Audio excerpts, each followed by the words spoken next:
what the heck is going on with taking your food out of the sous vide machine and cooling it off? What is the point of that? Well, I'm going to let you know coming up next on Amazing Food Made Easy. Hey there, I'm Jason Logsdon with Amazing Food Made Easy and president of the International Sous Vide Association.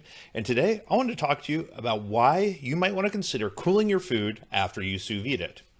There's two big reasons.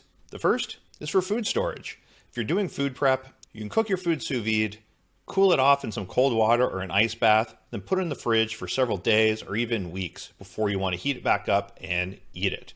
Especially if you've pasteurized it during the sous vide cooking, still in that sealed pouch, it extends the shelf life and it makes it last a lot longer in the refrigerator. So that's a universal reason to cool it regardless of what food that you're cooking. The second reason is to get a better sear on your food. A lot of people that I know struggle to get a good sear without setting off their smoke alarms and without overcooking the inside of their meat.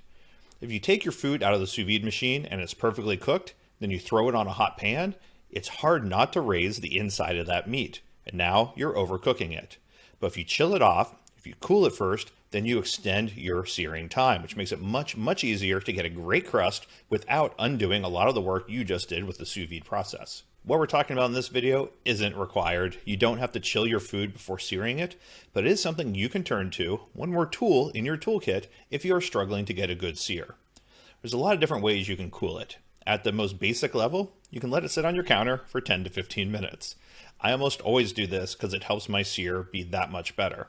I'll take the food out of the sous vide machine, I'll dry it off, and I'll let it sit on the counter.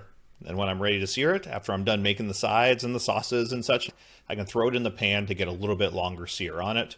Because it's been on the counter, I can now extend my sear a little bit longer. It might take 3 to 6 minutes instead of just 2 to 3 minutes, and I still flip it every 30 to 45 seconds, and I get a better, stronger sear on it. The next step up is to chill it in a cold water bath. This is cold like tap water or water that's coming out of the fridge. That will drop the temperature of your food even more, giving you an even longer sear. At this point, you're getting into the realm that you probably want to start using a meat thermometer to monitor the inside temperature. Because during the sear, you don't want to bring it past where you sous vided it. So if you cooked it at 130, chill it down to 80 or 90, and then you're re-searing it, use your thermometer to make sure you don't raise it to 140 and undo all that sous vide work. Cold water bath works really well, especially for larger cuts or cuts that you might be putting a crust or a glaze on by searing it in the oven. And then if you want to go even further, use an ice bath. Half ice, half water. It's going to chill it all the way down to refrigerator temperatures very quickly. That's when you can use it for storage or to get real long sears on the way back up, or if you want to finish it in the smoker. You chill it down like that, take it out of the bag, and then you can throw it directly on the smoker to come back up to temperature. So those are the few of the reasons you might want to consider cooling your food just a little bit after the sous vide process.